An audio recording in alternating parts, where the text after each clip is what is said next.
Assalamualaikum warahmatullahi wabarakatuh. Halo, jumpa lagi dengan Miss Vivi di Pembelajaran Jarak Jauh Sains. Hari ini kita akan belajar mengenai materi IPA lagi nih, setiap hari Kamis ya. Oke, Miss Vivi hari ini akan melanjutkan materi sebelumnya mengenai klasifikasi materi. Wah, sudah part 3 ya, berarti sudah 3 kali Miss Vivi memberikan video kepada kalian mengenai klasifikasi materi. Kita akan belajar apa sih pada part 3 ini? Kita akan belajar mengenai sifat, zat, dan perubahan zat. Harapan Miss Vivi tujuannya pada video kali ini kalian dapat memahami apa sih yang dimaksud dengan sifat fisika suatu zat. Yang pertama. Yang kedua, anak-anakku dapat memahami sifat kimia dari suatu zat. Yang ketiga, kalian dapat memahami apa sih yang dimaksud dengan perubahan fisika. Dan yang keempat, kalian dapat memahami apa yang dimaksud dengan perubahan kimia serta dapat memberikan contohnya pada kehidupan sehari-hari. Jadi itu ya tujuan pembelajaran kita pada klasifikasi materi part 3 ini. Oke, for the first, untuk yang pertama kita akan belajar apa ya ini ya? Sifat fisika suatu benda. Sifat fisika adalah sifat yang dapat diamati secara langsung oleh panca indera. Panca indera. Indera berarti dapat diamati secara langsung melalui mata kita. Lalu yang bekerja lagi apa selain mata? Hidung. Apalagi indera peraba di sini apa? Kulit dan lain sebagainya. Ada telinga juga. Banyak ya panca indera manusia. Jadi anak-anak, sifat fisika adalah sifat yang dapat diamati, yang dapat kita amati secara langsung tanpa perlu reaksi kimia, tanpa perlu bantuan apapun, langsung menggunakan panca indera kita, mengandalkan apa yang sudah diciptakan dan diberikan oleh Allah Subhanahu wa Ta'ala. Sifat fisika suatu zat kita akan belajar beberapa. Yang pertama, wujud zat. Wujud zat sebelumnya pada klasifikasi materi part 2 Miss Vivi sudah menerangkan kepada kalian wujud zat itu ada berapa?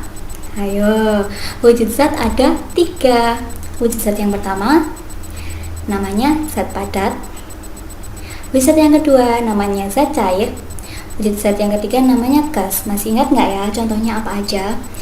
Kalau zat padat contohnya pulpen, gunting, dan lain sebagainya. Kalau zat cair yang kita minum, ya. Kalau gas yang kita hirup bisa, asap juga bisa. Oke, yang kedua, kekeruhan. Biasanya kalian mendengar kata-kata kekeruhan ini di mana sih? Ya, pada zat cair, keruh. Aduh, airnya keruh, aku nggak suka. Kalau untuk minum nggak suka, kalau untuk mandi airnya harus bersih, harus jernih, gitu kan ya biasanya. Nah, kekeruhan ini terjadi pada zat cair. Ingat-ingat ya, terjadinya hanya pada zat cair karena tercampur partikel-partikel kecil. Misalnya kalian melihat air di sungai.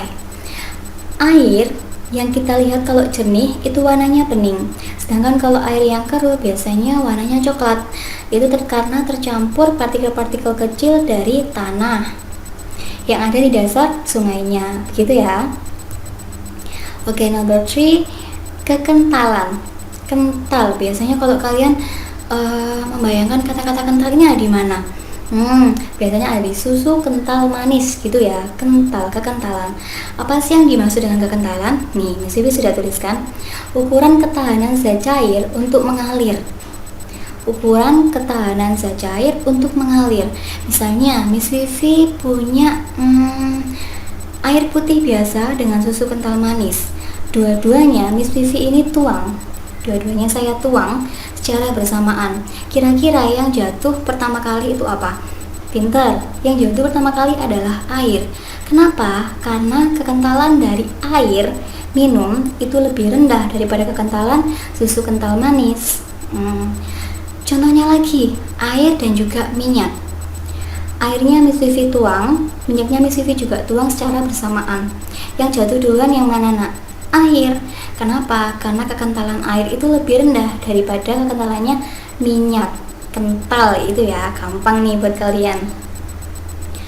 Oke, next yang keempat, titik didih.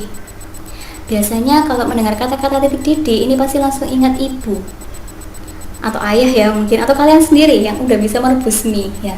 Kalau udah mendidih, mie-nya dicemplungin gitu ya. Titik didih itu artinya suhu saat zat cair berubah menjadi uap.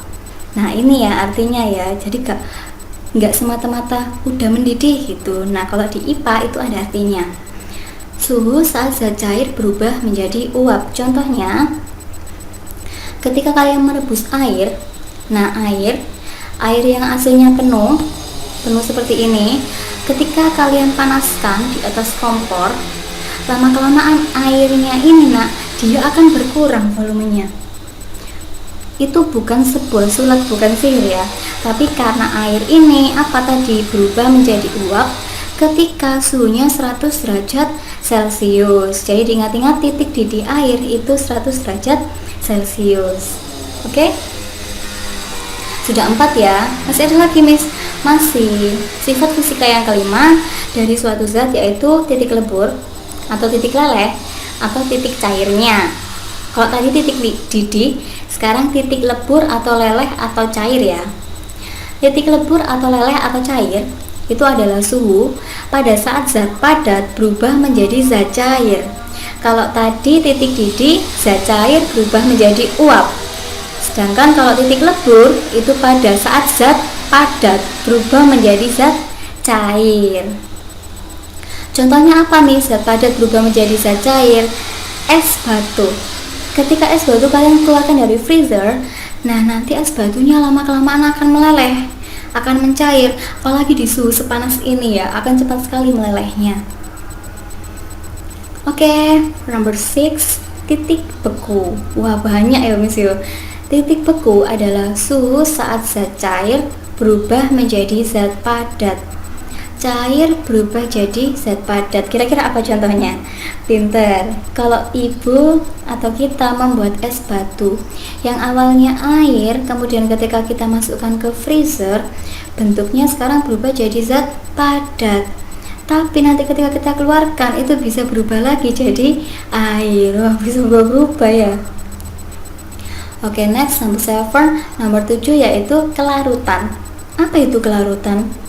Nah, kalau diingat-ingat kelarutan, di sini ada kata-kata larutan. Apa itu larutan? Hayo. Di klasifikasi materi part 2, BTV sudah menjelaskan kalau larutan itu apa? Campuran homogen. Larutan itu terdiri dari pelarut dan juga zat terlarut. Ini Miss Vivi ambilkan contoh dari video yang kemarin ya. Air kalau kita tambahkan gula itu akan menjadi larutan gula. Larutan gula ya. Di sini airnya sebagai pelarut, sedangkan gulanya sebagai zat terlarut, sehingga nanti menghasilkan sebuah larutan gula. Nah ini yang dimaksud sebagai kelarutan. Kelarutan suatu zat padat terhadap pelarutnya. Oke, masih ada lagi. Nomor 8, kemagnetan. Pasti ini ya waktu SD pernah main-main magnet yang ada warna merah sama warna birunya. Kemagnetan adalah kemampuan suatu benda untuk menarik benda-benda lain yang ada di sekitarnya. Dulu kalau yang waktu SD pernah praktikum membuat magnet dari besi. Paku dililitkan dengan kawat, kemudian dihubungkan dengan aliran listrik, dihubungkan dengan baterai. Nah lama-kelamaan paku ini ketika kita dekatkan dengan paku-paku kecil lainnya atau benda-benda besi lainnya, itu akan dapat menarik. Paku besar dapat menarik benda-benda kecil yang terbuat dari besi lainnya. Nah itu dimaksud sebagai kemagnetan. Intinya kemampuan suatu benda untuk menarik benda-benda lain yang ada di sekitarnya. Ya memang biasanya besi sih. Oke, untuk nomor 9, massa jenis. Massa jenis adalah perbandingan antara massa benda dengan volume benda. Ingat-ingat ya, massa jenis adalah perbandingan antara massa benda dengan volume benda. Sekarang Miss Vivi punya tebak-tebakan. Miss Vivi punya 1 kg kapas. Di sini ada 1 kg kapas dengan 1 kg paku. Wes ini anggapan 1 kg paku ya. Saya punya 1 kg paku dengan 1 kg kapas. Kira-kira kalau ada sebuah teka-teki, beratan mana antara 1 kg kapas dengan 1 kg paku besi? Ayo, berat yang mana? Nah, kalau masih ada yang jawab berat paku besi, Miss, jawabannya salah. Salah ya? Loh, kok salah, Miss? Iya, karena jawabannya adalah sama-sama beratnya. Beratnya sama? Beratnya sama. Antara 1 kg kapas dengan 1 kg paku besi. Sama-sama berapa? Sama-sama 1 kg. Pinter. Kalau seperti itu, jadi apa yang membandingkannya, Miss? Yang membandingkannya itu adalah volumenya di sini ya. Mungkin kalau 1 kg paku besi kalian bisa dapat dengan 1 kresek hitam kecil saja, sudah bisa dapat ya. Kalau pakunya besar-besar sih ya. Tapi kalau 1 kg kapas gimana? Bisa-bisa 1 karung, 2 karung. Jadi berapa banyak bendanya? Itu namanya volume benda, gitu ya. Jadi kalau ada yang tanya, teman-temannya yang tidak belajar IPA ditanya ini, ayo beratan mana 1 kg kapas atau 1 kg paku besi? Jawabannya sama beratnya, yaitu 1 kg. Yang beda apanya? Volumenya. Itu yang dimaksud dengan massa jenis. Oke anak-anak, sampai sini any question? No ya? Belum ya? Kalau gitu Miss Vivi lanjutkan. Oke, next kita akan memahami apa sih yang dimaksud dengan sifat kimia suatu zat. Sifat kimia suatu zat itu adalah sifat yang berhubungan dengan reaksi suatu zat apabila berhubungan dengan zat lain dan membentuk zat baru. Di sini ada kata kuncinya ya. Sifat yang berhubungan dengan reaksi suatu zat apabila berhubungan dengan zat lain. Jadi ada suatu zat berhubungan dengan zat lain dan dia itu membentuk zat baru, itu namanya adalah sifat kimia. Pada sifat kimia suatu zat ini kita akan belajar 4 poin saja. Yang pertama, suatu zat itu mudah terbakar atau tidak. Nah, contohnya ya, korek api. Ini sudah kenal kan ya, nama bendanya ya, korek api ya. Korek api itu punya 2 sisi ya. Yang atas pentul koreknya dan juga kayu pegangannya. Kira-kira kalau menurut anak-anakku lebih mudah terbakar mana? Antara pentul koreknya ini yang atas dengan kayunya. Pinter. Yang mudah terbakar adalah yang atasnya ketika digeserkan di sini ya. Oke. Nomor 2 korosif atau biasa kalian kenal dengan berkarat, karatan gitu ya. Kalau korosif atau karatan itu biasanya terdapat pada besi ya, pada besi yang berkarat, itu namanya korosif. Suatu benda itu dia berkarat atau timbul sifat korosif, berkarat atau tidak, berarti dia berhubungan sama sifat kimia. Yang nomor 3, mudah membusuk. Misalnya Miss V punya sebuah apel. Apelnya Miss V taruh di kulkas. 2 apel ya, satu di kulkas, satunya di luar. Kira-kira yang mudah membusuk itu apel yang mana? Apel yang ada di luar, karena tidak melalui pembekuan. Kalau melalui pembekuan, apelnya akan lebih tahan lama. Nomor 4, sifat kimia yaitu asam dan basa. Bukan basa pakai H ya, hanya basa saja. Nah, untuk mendeteksi sifat kimia ini, dia ini termasuk asam atau termasuk basa larutannya, zat cairnya, itu kita bisa menggunakan kertas lakmus. Diingat-ingat ya, nanti Miss Vivi keluarkan ini di soal. Untuk mendeteksi sifat kimia asam basa, kita menggunakan kertas lakmus, LAKMUS, kertas lakmus. Kertas lakmus, nah itu ada 2, ada yang warna merah, ada yang warna biru. Kalau dia termasuk asam, nanti kertas lakmusnya akan berwarna merah. Kalau termasuk basa, nanti kertas lakmusnya akan berwarna biru. Misalnya Miss Vivi cek sebuah sabun cair ya. Di sini ada sabun cair, dua-duanya ada sabun cairnya. Miss Vivi memasukkan kertas lakmus merah di kedua sabun cair ini. Ternyata nanti kalau kita ketemu, nanti kita percobaan ya. Nah, kertas lakmus merahnya ini ujungnya akan berubah menjadi warna biru. Sedangkan kalau Miss Vivi masukkan kertas lakmus warna biru, itu warnanya akan tetap warna biru. Diingat-ingat, jadi kalau asam itu tandanya kertas lakmusnya tetap warna merah. Kalau basa, kertas lakmusnya tetap warna biru.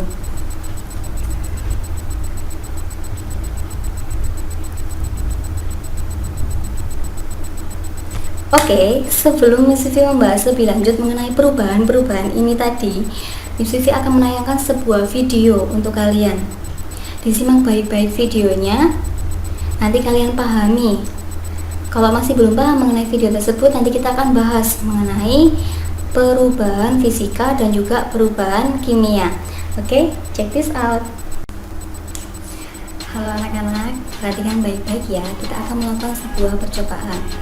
Di sini nanti kalian harus mengamati apa yang terjadi pada apa yang kita lakukan bersama-sama. Perhatikan, I have two pieces of paper. Miss Vivi punya dua kertas. Di sini Miss Vivi punya kertas A dan juga kertas B. Warnanya sama, ukurannya juga sama. Nah, ini bukan hati ya, ini B. Jadi Miss Vivi punya kertas A dan juga punya kertas B. Pertama-tama, untuk kertas A, Miss Vivi akan menggunakan sebuah gunting. Ini ya, Miss Vivi akan menggunakan sebuah gunting untuk merubah bentuk dari kertas A ini. Miss Vivi akan menggunting-guntingnya. Bentar ya.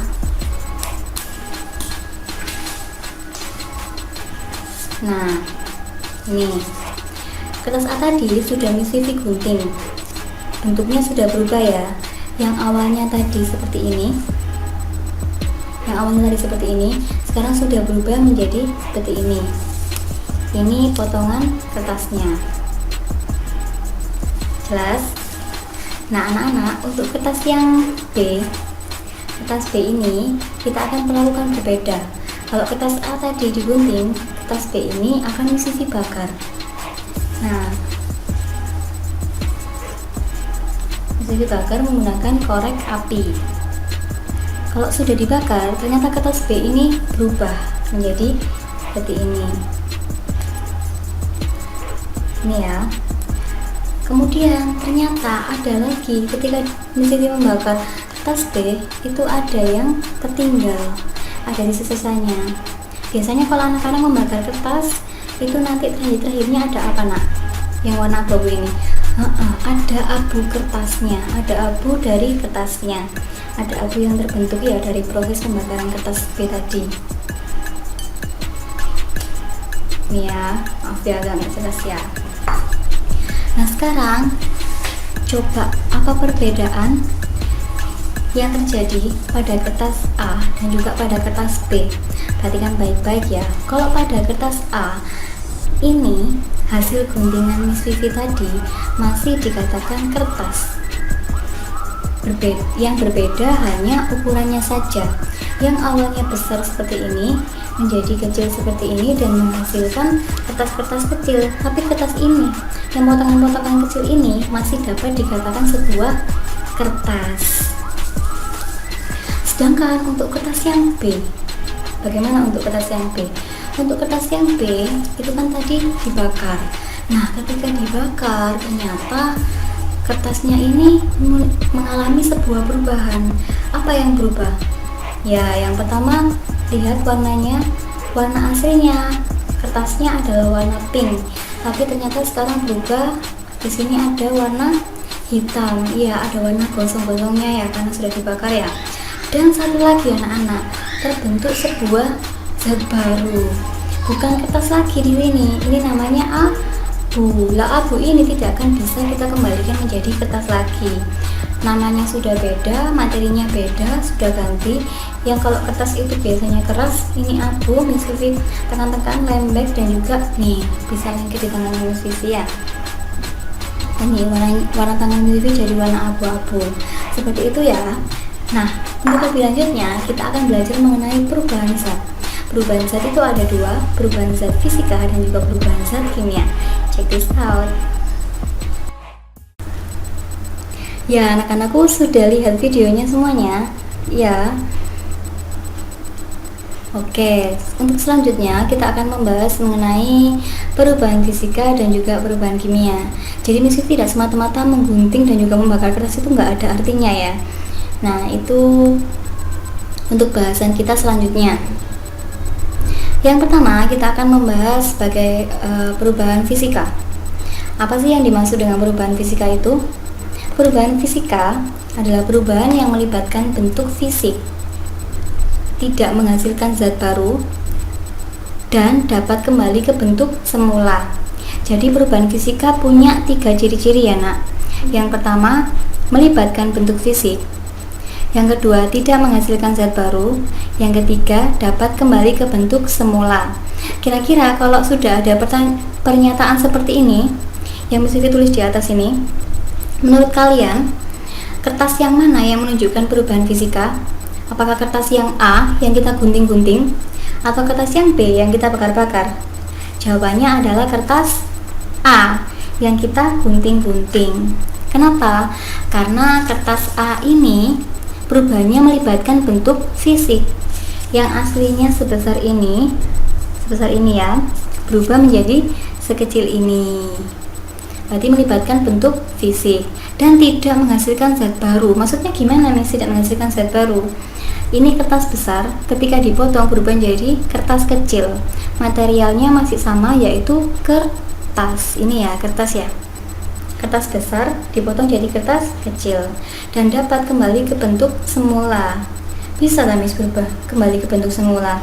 Bisa, karena materinya masih sama-sama kertas.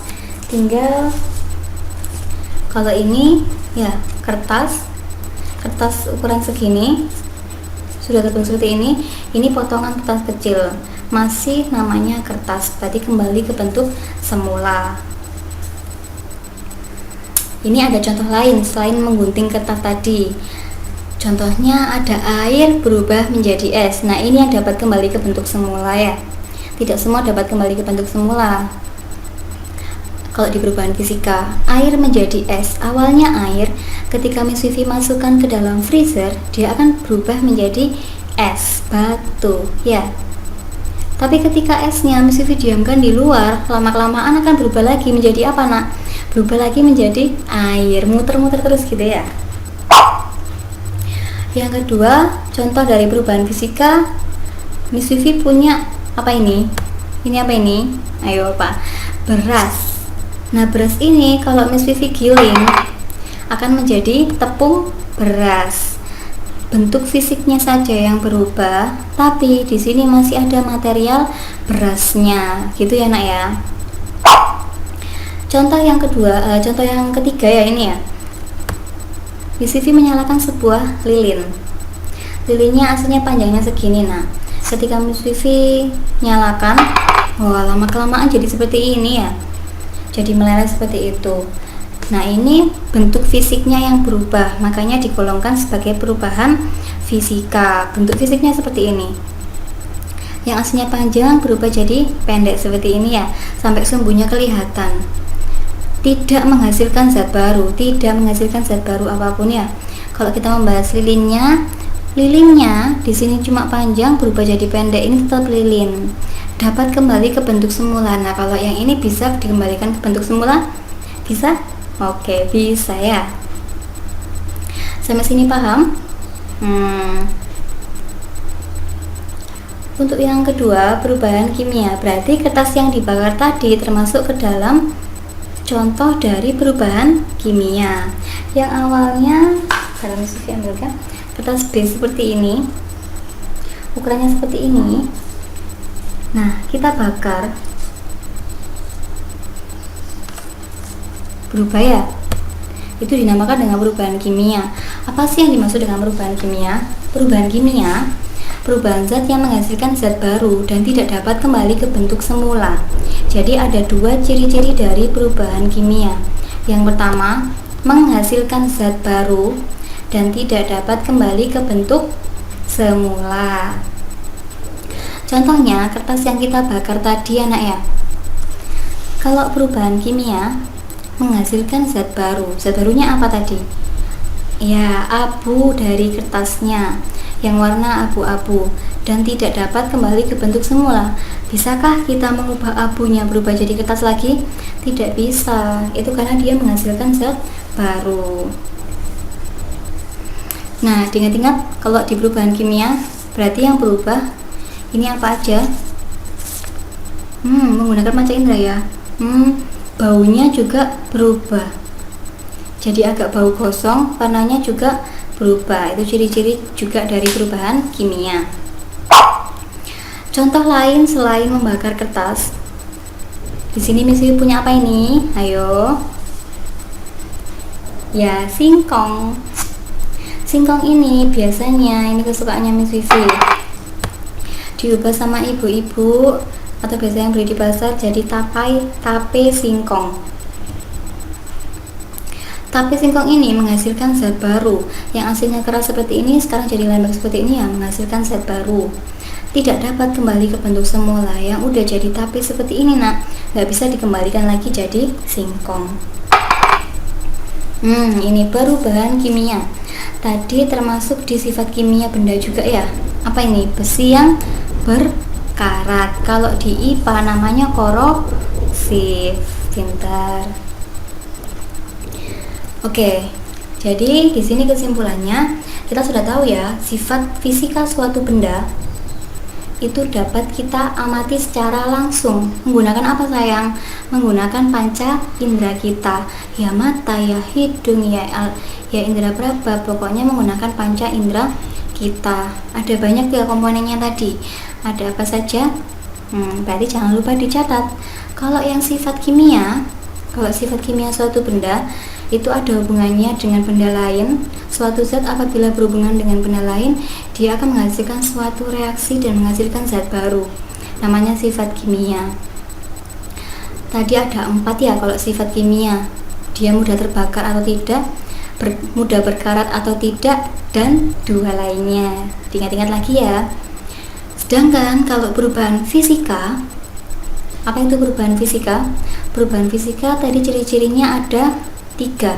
Perubahan yang tidak menghasilkan zat baru, tidak dapat kembali ke bentuk semula, dan hanya merubah bentuk fisiknya saja. Sedangkan kalau perubahan kimia itu dia menghasilkan zat baru, ciri-cirinya, dan tidak dapat kembali ke bentuk semula. Ada lagi, dapat merubah warna. Berarti itu perubahan kimia ya. Warnanya berubah, baunya juga berubah, berarti itu perubahan kimia. Tapi tidak semua. Yang paling penting ciri-ciri dari perubahan kimia adalah menghasilkan zat baru dan tidak dapat kembali ke bentuk semula. Oke, this is our lesson today. Ini pelajaran kita hari ini. Ada 4 yang sudah kita pelajari: sifat fisika, sifat kimia, perubahan fisika, dan juga perubahan kimia. Jangan di close dulu, karena ada sebuah pertanyaan yang harus kalian jawab di kolom komentarnya langsung ya. Pertanyaan pertama, sebutkan masing-masing 2 ciri-ciri perubahan fisika dan perubahan kimia. Jadi nanti anak-anakku menyebutkan perubahan fisika, sebutkan 2 ciri-ciri. Perubahan kimia juga sebutkan 2 ciri-ciri. Pertanyaan yang kedua, sebutkan masing-masing 2 contoh perubahan fisika dan perubahan kimia. Berarti sebutkan contohnya. Perubahan fisika contohnya sebutkan 2. Perubahan kimia juga sebutkan 2. Jawabannya kalian ketik di kolom komentar YouTube sesuai dengan format yang akan Miss Vivi berikan di linknya. Ditunggu ya. Diperhatikan baik-baik. Oke anak-anakku, terima kasih sudah menyimak klasifikasi materi part 3 ini. Berarti minggu depan kita sudah bisa ulangan harian untuk bab 3 ya. Jadi pelajari lagi mulai dari klasifikasi materi part 1, part 2 sampai part 3 kali ini. Jangan lupa setiap Miss Vivi memberikan sebuah materi kepada kalian, itu adalah ilmu yang akan kalian gunakan, yang akan kalian amalkan di kegiatan sehari-hari kalian, di kehidupan kalian. Makanya harus dicatat. Kenapa sih Miss kok harus dicatat? Iya, karena mencatat itu membangkitkan sel-sel otak kita. Dengan melihat, menulis, kemudian ketika kalian menulis itu ada proses membaca juga dalam hati. Nah, itu akan menjadi lebih ingat lagi. Bismillah ya. Untuk itu setiap Miss Vivi memberikan materi harus dicatat. Karena apa? Catatannya juga bisa Miss Vivi minta sewaktu-waktu untuk bukti, untuk Miss Vivi melihat kira-kira anak-anak Miss Vivi ini benar-benar mencatat atau tidak ya, gitu ya. Oke. Loh, ini sudah Miss Vivi tulisi. Jangan lupa menulis penjelasan materi klasifikasi materi part 3. Oke anak-anakku, akhirul kalam, semoga ilmunya bermanfaat, semoga anak-anakku menjadi anak yang solih dan juga solihah. Miss Vivi akhiri. Wassalamualaikum warahmatullahi wabarakatuh.